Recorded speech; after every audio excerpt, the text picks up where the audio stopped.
Je l'ai fait. Je suis content, j'ai réussi à aller pour la première fois de ma vie au bout des tuches. Le premier, hein. Le reste, on va voir. Dans ma famille, on est chômeurs de père en fils. Je suis au chômage. Alors c'est vrai, on n'est peut-être pas les plus riches, mais on est certainement les plus heureux du monde. Mais vous le savez peut-être, j'ai jamais réussi en plusieurs tentatives à en regarder un en entier. Alors j'ai essayé plusieurs fois à chaque fois que ça passait à la télé. Alors je regardais pas dès le début, mais si je zappais dessus, je restais 5 minutes. J'essayais de rester 5 minutes. Nous, c'est les tuches. On a touché le grelot, Monaco aussi.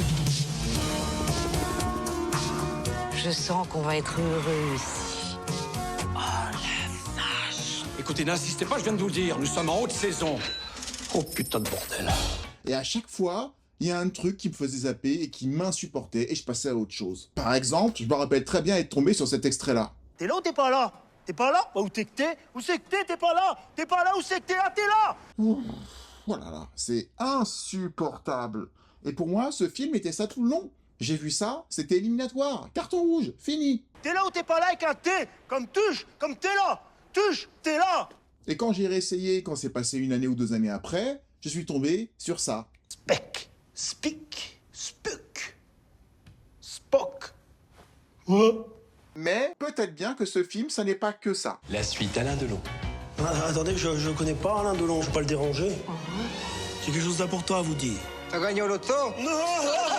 En tout cas, comme on est sur ni Enco TV, ni pour moi, Nico, Enco pour communauté, ni Enco, donc vous et moi, et oui, ça signifie que cette chaîne c'est au moins autant la vôtre que la mienne. Et que donc parfois, je vais être amené à sortir de ma zone de confort. Faut pas montrer qu'on débarque. Un club privé ici, pour entrer, il vous faut un parrain. Ah bah j'en ai bien un, Jean-Yves. Puis là, ça tombe mal parce que là, ils viennent de se séparer avec Solange. Même indépendamment de vous, quand je vois qu'il va bientôt y avoir le 5e l'année prochaine, je me dis que s'ils en ont fait 4 à ce jour, c'est qu'il y a une raison, c'est qu'il y a quelque chose qui fait que le public s'y est retrouvé. Donc forcément, j'étais passé à côté de quelque chose, parce que je me sens pas à part des autres. Je me dis que si ça a cartonné à 4 reprises, il y a forcément des bons points à trouver dans ce film. Oh, je viens de trouver un joli chat. Tu veux dire bonjour? T'es beau. T'es pas bien, là. Allez, va. Donc j'ai réussi à aller au bout, pour vous, parce que sinon je l'aurais jamais regardé en entier. Et la question étant de savoir, finalement, est-ce que c'est si regardable que ça? Il va falloir s'intégrer dans notre nouvelle patrie. À vous je voyais pas mes pieds, mais là-haut, de l'eau minérale. C'est qui le géranium avec Mouna? T'aimes bien Paris Hilton, on dirait. Elle ose le rêve, comme moi. Il va quand même falloir faire des efforts pour devenir de vrais monis. Monégasque. Et pour pouvoir expliquer ce que j'en ai pensé, on va devoir parler du film, de son projet, de quoi ça part pour ceux qui connaîtraient pas, d'Olivier Barou qui est son réalisateur. Et quand on aura parlé de tout ça, on parlera concrètement du film. 6000 m² de jardin, la décoration intérieure est signée Garcia. C'est Jean Garcia? Non? Bah non, forcément, il a pas le temps. S'occupe de Zorro. Mais avant d'y aller, la vidéo est sponsorisée. Cette vidéo est sponsorisée par YFood.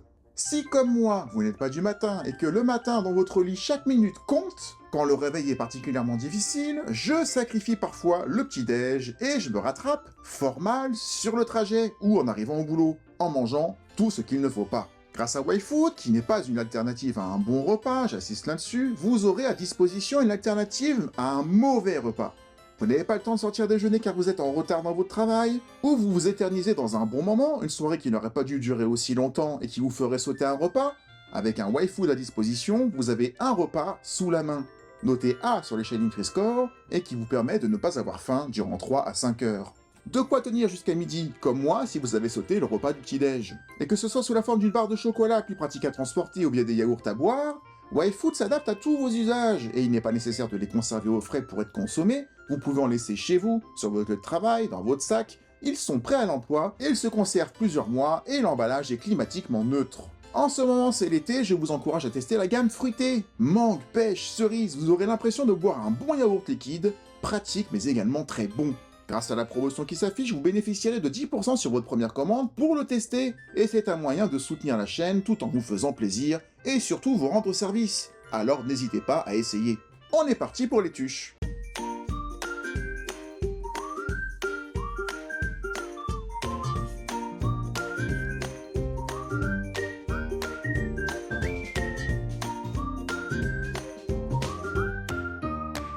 Les Tuches est un film réalisé par Olivier Barou, le compère de caméra du tandem Cad et Olivier.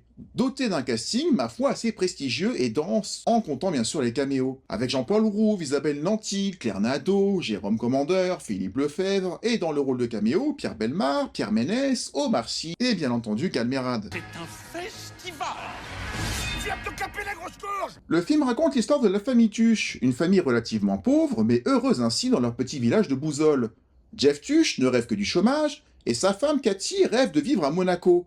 Stéphanie l'aînée rêve d'être une Instagrammeuse sans rien faire, et Wilfried n'assume pas sa probable homosexualité. Thématique ultra intéressante, mais on va rester à l'extrême surface des choses. Ne vous attendez pas à creuser dans ce film. Enfin, le petit dernier, Donald, alias Coin-Coin, qui est un surdoué refoulé, ayant des zéros à l'école, juste pour s'aligner aux traditions de la famille. Et c'est sans doute l'histoire la plus intéressante. Et à souligner que l'histoire du prénom de Donald, alias Coin-Coin, ça m'a pas mal fait rire. Tout ça parce que la sage-femme qui a accouché ma mère a dit en me voyant: comme il est mignon, comment vous allez l'appeler ce petit canard? Je suis pas là pour démonter parce que j'ai décidé de démonter, je suis sincère. Et pour le coup, l'introduction du film, on va en reparler, je la trouve excellente. Et là, mon père, sans réfléchir, a dit: ben Donald.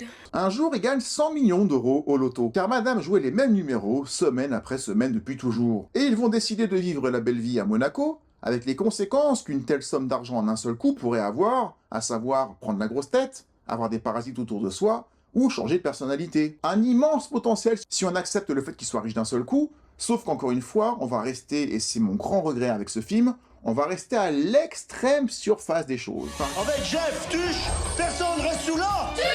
Et vous allez me retirer ces brushings de petits pédés. Pas compliqué d'être coiffé normalement.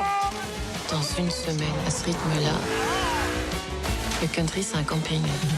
Parler des Tuches me permet de parler avec vous d'Olivier Barou, qui est devenu au fil du temps acteur, puis scénariste, puis réalisateur, à partir de 2007 avec son premier film, Ce soir je dors chez toi, un film avec Jean-Paul Rouve, tiens, mais également Calmerade, tiens, mais aussi Philippe Lefebvre. Oh, si vous me le dites, il vous faut 4 jours. Ok. Et la somptueuse Mélanie Doutet. Qu'est-ce que j'aimais Mélanie Doutet, mais là je vous parle d'amour, hein. J'étais amoureux de cette nana. Mais tout ça pour vous dire quoi? Ce soir, je dors chez toi, j'ai été le voir en salle. Je ne sais pas pourquoi, parce que Mélanie Doutet, je ne la connaissais pas à l'époque, et j'ai eu un gros coup de cœur pour elle. En couple ou pas en couple, Jean-Paul Rouve a bien du mal à se décider. Laetitia, c'est la femme de ma vie. On vit ensemble, oui ou non? Oui. Et merde. Je suis pas prêt. J'ai besoin de réfléchir. Mais ça n'a pas été le cas pour le film. Parce que Ce soir, je dors chez toi, si vous l'avez vu, il souffre d'un gros problème. Jean-Paul Rouve. Ou plutôt son personnage. T'as peur de quoi exactement? L'usure du couple au quotidien. Ça serait la super idée que tu viennes habiter chez moi. Il t'a demandé de venir vivre avec toi. Eh ben oui. La dépression lui est tombée dessus d'un coup. Tu traverses une période difficile. Je comprends pas. Elle est belle comme le jour, elle demande qu'à t'aimer. Il est avec une nana magnifique. Il a eu de la chance de tomber sur elle parce que c'est elle qui l'a retrouvée alors qu'il avait flashé sur elle. Et en ayant peur que vivre ensemble soit l'usure du couple, il va tout faire pour que ce soit drôle, pour ne pas l'amener chez lui. T'es vraiment ton con. T'es nul. Tu sais pas t'engager, Alex. Faut que tu comprennes une chose. Si je vis avec toi, je te perds. Ça va prendre de telles proportions pour la caméra qu'à un moment donné, tu te dis, mais ce personnage, il n'existe pas, ou on l'emmerde, c'est un con. Moi, je n'aime pas être grossier, mais là, il faut employer le mot, c'est un con. Et comme c'est le personnage principal, et que du coup, je déteste, parce que qui ne voudrait pas être avec cette nana-là, ou en tout cas essayer, et du coup, il va la perdre en n'essayant pas. Quitte à la perdre, autant tenter. Enfin, je sais pas, c'est du bon sens. Donc ce film est sorti par les yeux, et croyez-moi, la salle était en colère, parce que ce personnage ne tient pas debout.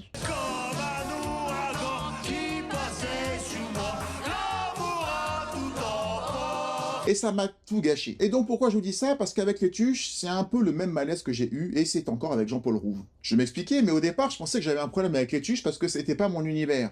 Pas que d'un point de vue comique, mais de ce que je savais du film, c'était des chômeurs qui aimaient ça, qui sont devenus riches, et qui d'un seul coup vivent la belle vie, toujours en étant des beaufs. J'ai pas trouvé le génie sans frotter, alors je me suis débrouillée avec le Chanel. Ah mon vieux, ça sent pas les pieds, hein. Avec Jeff Tuche, personne reste sous là. Autant vous dire que ça colle pas avec mon éducation et comment j'ai été élevé, c'est mon côté un peu snob, excusez-moi, mais je suis comme ça. Mais j'ai réalisé que un de mes films préférés, une de mes comédies françaises préférées, c'est Le Premier Camping. J'espère que t'as pas pris un coup de soleil sur les fesses parce que ça va te coûter cher en bien fit, il faut que t'étales, hein. Toujours aussi drôle, hein. Où tu as un mec ultra riche, un chirurgien esthétique, très cul serré, très chiant, qui va intégrer un camping avec des gens très simples, je n'ai pas dit basique, mais très simples. Tiens, un anglais. Elle est en panne? Non, elle n'est pas en panne, elle attend le coucher du soleil, elle adore ça. Et il va en apprendre beaucoup, et comme le dit le film très bien avec sa très belle morale, Quand deux tanks ne touchent pas, ça fait une allée. Bon, on est où là, s'il vous plaît? Entre Arcachon et le Moulon. Vous n'avez qu'à dire camping des flots bleus. Dis-moi, il me faudrait une chambre double pour une nuit, avec petit déjeuner, compris, hein? Ok, merci Didier. Super, ciao. C'est complet. Donc je ne suis pas contre le fait de voir un monde qui n'est pas le mien. Mais il y a des limites quand même. T'entends le bruit que ça fait quand on fait le plein? Ça fait clac. Et donc dans Les Tuches, le personnage principal qu'on voit le plus, Jeff Tuche, pour moi, n'est pas un personnage logique. Il est là pour faire le show. Et comme c'est lui le patron de la famille, bah tout ce qu'ils font en l'air, je me dis bien fait pour eux. 100 millions d'euros, frais inclus. Dans 2 ans, ils voudront 3 fois plus cher. On peut payer en 10 fois. C'est sérieux le foot, Jeff. Je m'expliquerai. Lorsque Les Tuches sort en salle, ça n'est pas l'euphorie. Le film était un succès modeste, 1,5 million de spectateurs, ce qui est plutôt bien pour un film qui était prévu comme étant un film unique. Et ce sont ces 2 passages successifs à la télé, avec à chaque fois plus de 8 millions de spectateurs, qui ont fait germer l'idée à l'équipe que Les Tuches 2 s'imposerait. D'où l'écart de 5 ans entre les 2 films. Il fallait avoir le recul pour se rendre compte que chaque spectateur qui l'avait vu depuis s'était approprié les répliques du film de la même manière qu'on s'appropriait celles des bronzés font du ski. 3 générations plus tard, les gens sont là, ils connaissent les répliques par cœur, nous les appellent par les noms des personnages, enfin c'est assez étonnant. Quand un télésiège s'arrête 2 minutes pour une petite coupure de courant, les gens chantent « Quand te reverrai-je, pays merveilleux ». Comment pouvez-vous imaginer des choses pareilles? Mais ça m'enchante. Quand te reverrai-je, pays merveilleux. Quand te reverrai-je, pays merveilleux. J'en peux plus. Si on parle des Tuches aujourd'hui, c'est parce que la semaine dernière on a parlé des randonneurs. Doute-moi d'un doute, tu partais pas quand même sans me dire au revoir. Ah non, bien sûr. Au revoir. Et que la semaine d'avant, on a un peu parlé d'une petite zone de turbulence. Tu te rends compte, il va faire partie de la famille maintenant. On va le voir tout le temps jusqu'à ce qu'on meure ou qu'on émigre. Avec Michel Blanc, Miou Miou, qui sont 2 comédies acidulées, très simples, beaucoup plus nuancées, beaucoup plus subtiles. T'as personne qui va répéter les mêmes choses 4 fois de suite pour que ce soit drôle avec un accent caricatural à mort. Vous devenez de vrai Monégasque. C'est ma cam, donc ça a expliqué pourquoi j'ai toujours été réfractaire à l'idée de regarder Les Tuches en entier. Parce que l'humour de ce film-là, ça va jouer sur celui qui parle plus fort que l'autre. Eh, c'est vachement grand, Monaco. Ça fait 2 km². N'importe quoi, toi, Monaco, c'est rond. Bon, arrêtez vous deux, là. Bon, allez, on y va, là, par là. Celui qui va mal parler, qui va écorcher le français, un peu comme Eric et Ramsey que je supporte pas. Oh là là, regarde là, t'as une tache. Hein? Piscine. Et puis j'aime pas les comédies bruyantes où les gens gueulent, voilà. J'aime bien les gens un petit peu qui se maîtrisent, jusqu'à un certain point, mais où tu sens qu'ils se maîtrisent et qu'au bout d'un moment, ça explose au bon moment. Excuse-moi de ne pas avoir ton fric. Ah, c'est sûr que les morceaux de bois, ça a pas dû te ruiner. C'était un Mikado, connard. Pas qui gueule pendant tout le film. T'es là ou t'es pas là? T'es pas là? Bah, où c'est que t'es pas là? Après, vous avez le droit d'aimer, hein. Il y a tellement de fans des Tuches qu'il y a forcément parmi vous, c'est statistique. Mais moi, encore une fois, quand je vois quelqu'un surjouer parce que c'est ce qu'on lui demande de faire, je vois, non pas l'alerte spoiler, mais l'alerte rigoler, rigoler, rigoler, rigoler. Et je veux pas qu'on me dise quand rigoler, je suis assez grand pour me démerder. Hold for laughter and applause to Phil. Gets me out of breath just watching you, to Raquel. Du coup, quand je vois les artifices et que je vois les effets, et ben je vois du coup l'assistant réalisateur, je vois le maquilleur, je vois le costumier, je vois l'éclaireur, je vois l'ingénieur son, je vois tout le monde en fait, je me dis bah ok, c'est bon, c'est une production qui vise à me faire rire comme si j'étais dans un one-man show, où là, tu vas pour ça.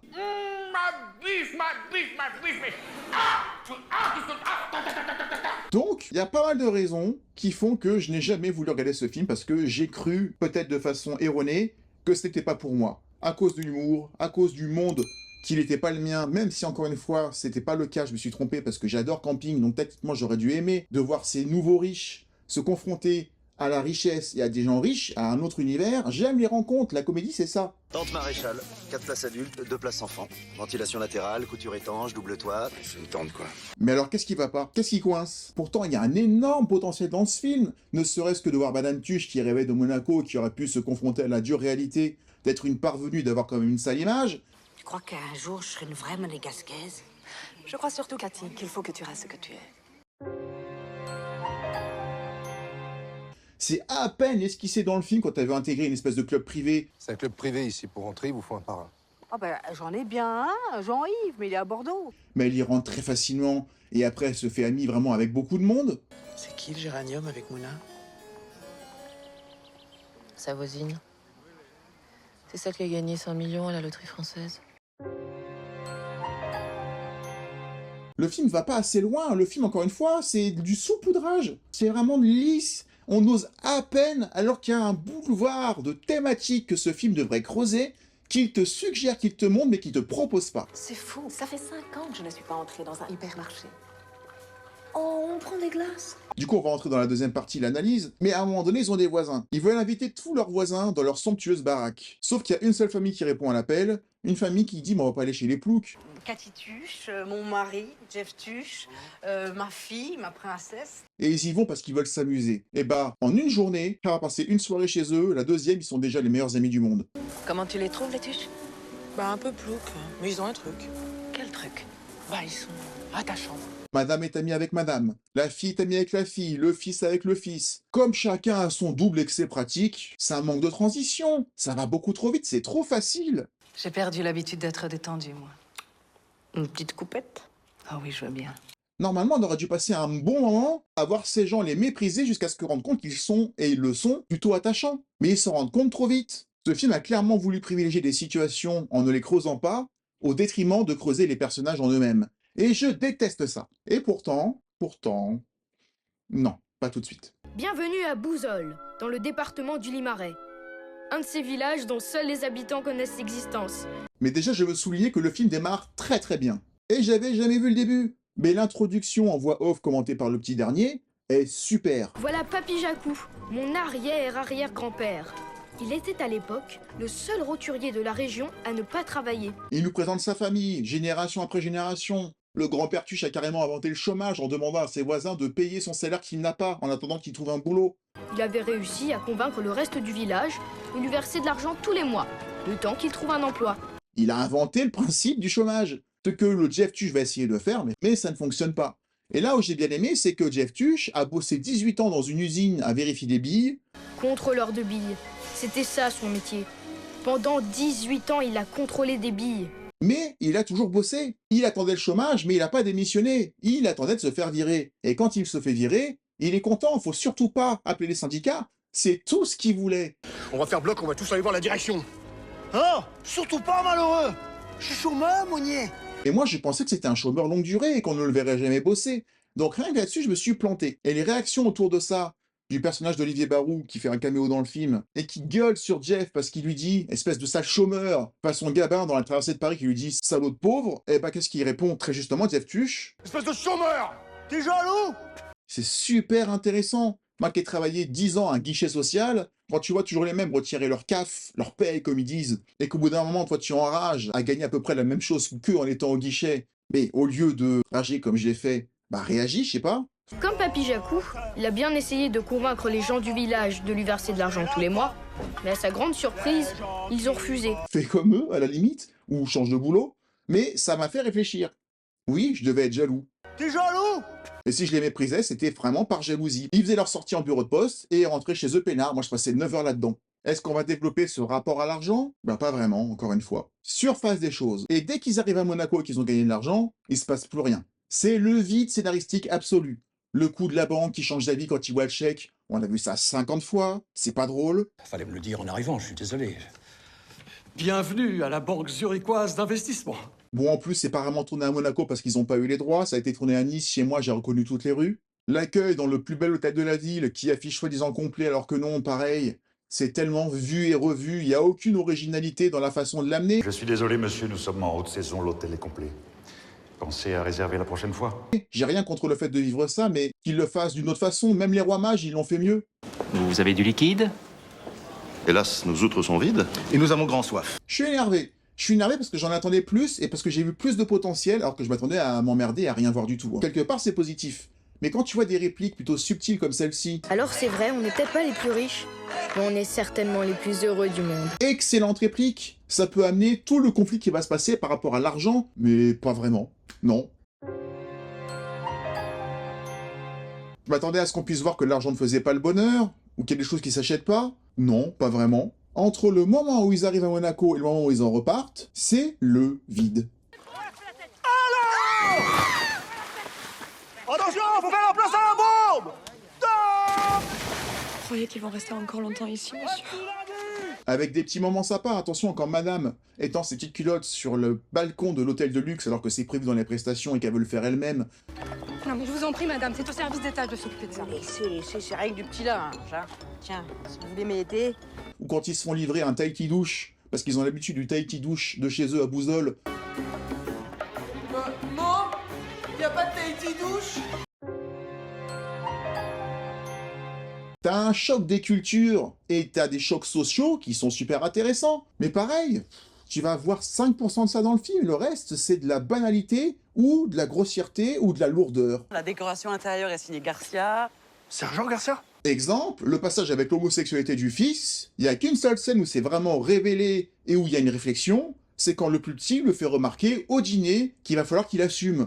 Les sarcasmes de Wilfried Tuche cachent, c'est évident, un refoulement de ses propres pulsions homosexuelles. De quoi? Répète ça là! Enfin, encore une fois, très bien ce gamin. C'est le seul qui sonne vraiment vrai dans le film. D'autres thématiques intéressantes que tu vas voir encore une fois survoler. Ce que je dis, c'est que ton accoutrement ridicule, là, et puis ton attitude machiste, ça trompe personne, Will. Tu vois Isabelle Lanty avec sa nouvelle voisine et amie faire des courses avec des caddies en magasin, et ça faisait au moins 5 ans qu'elle n'avait pas fait ses courses en ville, parce qu'elle n'avait pas besoin, on lui a amené tout. Donc c'est intéressant aussi de se rendre compte que c'est pas forcément la vraie vie, et que parfois il faut savoir peut-être rester basique, rester simple, avec des choses simples, des petits plaisirs de tous les jours. Ah bah non, Mouno. Les glaces sont dernier. Hein? Alors bon, pour tout ce qui est promo, tout se joue en tête de gondole. Mais pareil, non, c'est pas ce que j'ai ressenti. On m'a rien dit, en fait, dans ce film, on m'a rien raconté. Alors peut-être qu'on va nous le raconter dans les films d'après. Je crois que dans le suivant, ils partent aux États-Unis, vivent le rêve américain. Voir des Français aux États-Unis, c'est le même choc des cultures que de voir des pauvres devenir riches. En fait, les ch'tis, en fait, les tuches, tu peux les exporter un peu partout. Sur la Lune, dans l'espace, dans le futur, dans le passé. Tu veux voir comment les tuches vont réagir à leur nouvel environnement. Et la vraie force du film, s'il y en a une, c'est celle-là.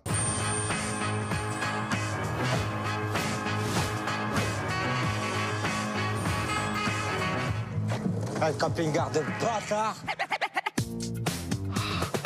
Oh Will, j'ai exactement les mêmes mains que Marie-Lee. C'est bien, hein? Tu peux tout leur faire et tout leur faire dire. Donc quand il se fait arnaquer et qu'on lui demande de mettre ses 100 millions sur le jeu, sur le grill, parce que à coup sûr il va en gagner 2 fois plus, bah il est con, il se fait arnaquer, mais comme on sait pas s'il est con ou pas, comme on n'a pas vraiment le temps de creuser, tu te demandes si c'est normal, ou si c'est juste parce que le film doit avoir une certaine morale de leur reprendre ce qu'ils ont eu pour voir ce que ça fait. Retour à la case départ. Dis pas ça. Merci. On est fait pour être pauvres. C'est comme si tu te sentais obligé de leur reprendre ça, alors que, normalement, si t'es pas trop con, quand t'as gagné 100 millions d'euros, t'en as dépensé 20 pour ta baraque, t'as pas de charge fixe, il te reste 80 millions pour vivre avec ta famille, t'as tout ce qu'il faut. Heureusement, il nous reste encore la maison. Ah non. Alors que s'ils avaient gagné 30 millions, ils en ont pris 20 pour la maison, il leur reste que 10, et disent « Oh putain, toute la vie, ça va peut-être pas être facile à Monaco ». Bah dans ce cas-là, je comprends la tentative de passer de 30 à 100, et de tout perdre. Mais t'as 80 millions d'euros. Tu te rends pas compte de ce que ça représente? Tu vas me manquer, Cathy. Mais l'ennui, c'est qu'on sait pas s'ils s'en rendent compte parce que tu ne le creuses jamais, ce personnage-là. Sauf, une fois à la fin, quand ils ont tout perdu et qu'ils rentrent chez eux, à Bouzol, quand ils discutent enfin cœur à cœur avec son fils. Parce que tu vois, moi, ce qui compte, c'est que tu sois heureux. Parce que si t'es pas heureux, moi, je suis pas heureux non plus. Enfin, un moment de sincérité, un moment de complicité, un moment de douceur, un moment où ils en font pas trop. Mais qu'est-ce que c'est peu, qu'est-ce que c'est maigre. Mais comme je disais, cependant, c'était pas aussi catastrophique que je l'avais imaginé. C'était pas la purge absolue. J'étais prêt à lui mettre un 2 en ayant des préjugés. Niveau E, tout le monde est d'accord. Un géant martial. Il devrait plutôt s'appeler néant total. Je lui mettrais un bon petit 8 sur 20. Parce que ce qui sauve le film, c'est qu'ils sont attachants et qu'ils ont un potentiel, encore une fois, d'être exportables dans plein de conditions différentes, dans plein de milieux différents. Et j'ai plutôt hâte de les voir se confronter à la culture américaine. Mais qu'est-ce que tu fais? Bah, elle ralentit. Les Amish de mes Amish sont mes Amish. Donc même si je vais pas vous recommander de regarder Les Tuches, c'est pas un film que je recommanderais à qui que ce soit, ça n'est pas catastrophique. C'est prometteur. J'ai presque une mini-hype de voir le deuxième pour me dire qu'on va peut-être plus prendre le temps de creuser les personnages maintenant qu'on les connaît et peut-être moins perdre de temps avec des artifices, creuser la carrière d'instagrammeuse aux États-Unis de la petite, creuser l'homosexualité du gars, c'est les deux qui m'intéressent. Pour le reste, je peux avoir des surprises, on peut aussi faire des rencontres. Donc, j'ai envie de continuer, j'ai envie de comprendre. J'ai commencé à comprendre comme quoi ils étaient attachants. Pour moi, ça ne suffit pas, mais pour vous, je vais continuer. On parlera des Tuches 2 une prochaine fois. Et vous, qu'est-ce que vous pensez des Tuches, premier du nom? Est-ce que vous l'avez apprécié? Est-ce que vous avez des répliques cultes qui vous viennent? Si vous en avez aucune, n'hésitez pas quand même à lâcher un commentaire, et je vais vous inspirer si vous savez pas quoi dire. Vous pouvez dire ça, par exemple. Bijour, Coco, c'est non. Et ça ira très bien. N'oubliez pas que vous avez une promotion de moins 10% sur YFood pour votre première commande. N'hésitez pas, je vous conseille la version mangue qui est très très bonne. Et on se retrouve dans quelques jours pour une prochaine vidéo. Et d'ici là, comme je le dis à chaque fois, prenez soin de vous. Ciao et bonnes vacances.